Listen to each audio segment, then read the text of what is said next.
Selama hampir 2 dekade, Cristiano Ronaldo selalu menjadi orang yang harus menyelamatkan Portugal. Ketika Portugal buntu, panik, dan butuh keajaiban, semua mata selalu mencari Ronaldo. Tapi menuju Piala Dunia 2026, untuk pertama kalinya, Ronaldo akhirnya punya sesuatu yang belum pernah ada sebelumnya, yaitu tim yang cukup kuat untuk membantunya. Bruno Fernandes, Vitinha, Bernardo Silva, Leao, Nuno Mendes, dan talenta luar biasa Portugal lainnya. Ini bukan lagi Portugal yang hidup dari satu orang. Ini adalah generasi emas. Dan mungkin inilah kesempatan terakhir Cristiano Ronaldo untuk merebut trofi Piala Dunia. Tapi masalahnya, Piala Dunia 2026 mungkin bukan lagi soal seberapa hebat Ronaldo, melainkan seberapa besar Ronaldo bersedia berubah demi memberi Portugal kesempatan juara. Karena mungkin cara terakhir mengabadikan Cristiano Ronaldo sebagai GOAT bukan dengan kembali menjadi pusat segalanya, tapi dengan akhirnya membiarkan generasi emas Portugal bertarung untuk dirinya.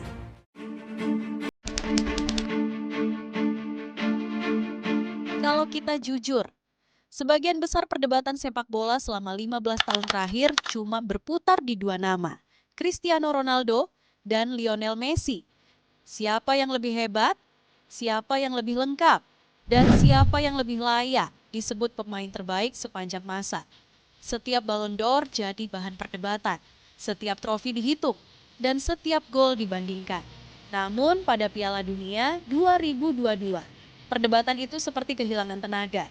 Karena Messi akhirnya mendapatkan satu hal yang selalu dipakai orang untuk menyerangnya. Piala Dunia. Sejak malam di Qatar, banyak orang merasa cerita sudah selesai. Endingnya sudah ditulis. Messi mendapatkan trofi yang paling diinginkannya. Dan sejarah perlahan mulai bergerak ke satu arah. Masalahnya, Cristiano Ronaldo masih ada di dalam cerita itu. Dan mungkin itulah alasan kenapa ia belum berhenti. Ini seperti kesempatan terakhir untuk merebut kembali ending cerita. Dan disinilah semuanya mulai menarik. Karena Ronaldo datang ke Piala Dunia dengan Portugal terbaik yang pernah ia miliki. Mungkinkah Ronaldo dan generasi emas Portugal menjuarai Piala Dunia kali ini?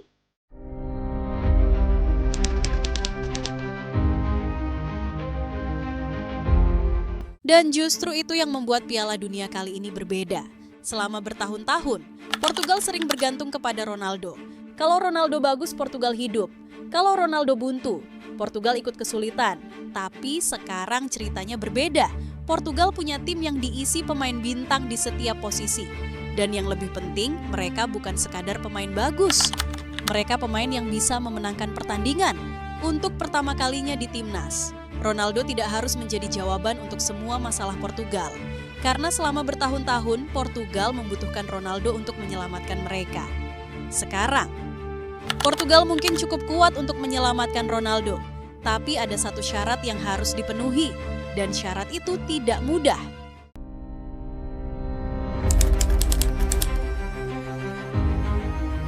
Kalau Portugal ingin membantu Ronaldo memenangkan Piala Dunia, mereka mungkin harus berhenti mencari Ronaldo di setiap serangan. Kedengarannya aneh, tapi coba pikirkan. Selama bertahun-tahun, ketika Portugal menyerang, semua orang tahu apa yang akan terjadi. Cari Ronaldo, crossing ke Ronaldo, umpan ke Ronaldo, dan berharap Ronaldo menyelesaikannya dengan gol. Masalahnya, Portugal 2026 sudah berbeda. Mereka punya terlalu banyak pemain bagus untuk terus bermain seperti itu. Kadang keputusan terbaik ada di kaki Bruno, kadang ada di kaki Leao, Bernardo, atau mungkin Vitinha. Dan itulah yang membuat tim besar sulit dihentikan. Mereka tidak punya satu jawaban, mereka punya banyak jawaban. Semakin banyak ancaman yang dimiliki Portugal, semakin sulit lawan menentukan siapa yang harus dihentikan. Dan semakin sulit Portugal dibaca, semakin besar peluang Ronaldo menemukan ruang.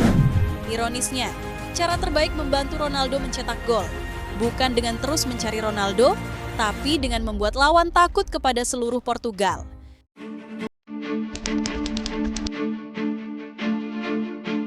Dan justru disitulah hadiah terbesar untuk Ronaldo muncul. Bukan lebih banyak bola, bukan lebih banyak peluang, tapi lebih banyak bantuan.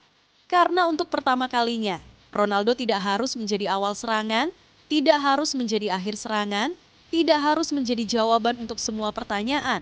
Portugal cukup memainkan sepak bola terbaik mereka, mencari keputusan terbaik, ruang terbaik dan peluang terbaik, dan jika peluang itu jatuh kepada Ronaldo, ia masih cukup tajam untuk menghukum siapapun.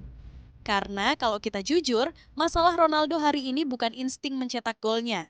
Masalahnya adalah sepak bola modern terlalu cepat untuk membuat satu pemain menjadi pusat seluruh permainan selama 90 menit. Tapi Ronaldo tidak perlu menjadi pusat permainan untuk menjadi penentu pertandingan. Dan itu justru membuat Portugal lebih kuat.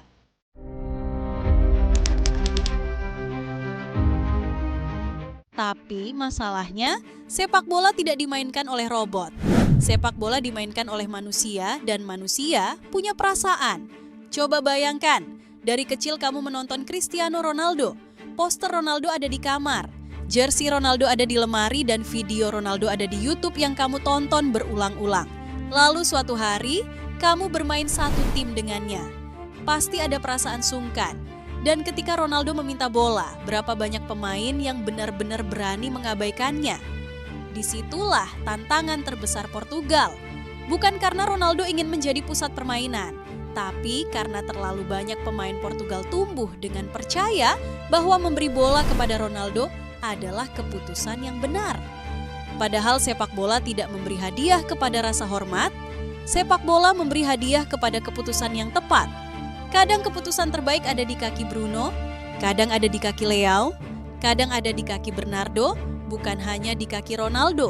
Dan kalau Portugal ingin membantu Ronaldo memenangkan Piala Dunia, mereka harus berani melakukan satu hal yang sangat sulit, yaitu berhenti bermain untuk Ronaldo dan mulai bermain bersamanya.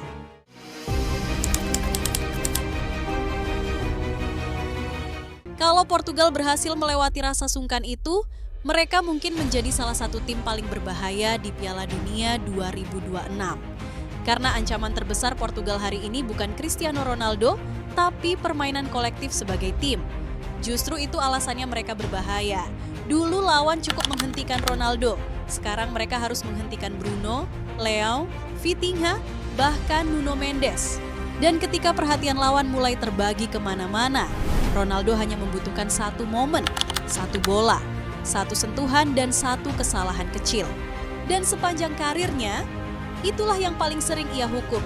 Mungkin untuk pertama kalinya, Portugal tidak membuat Ronaldo lebih kuat. Portugal membuat Ronaldo lebih bebas.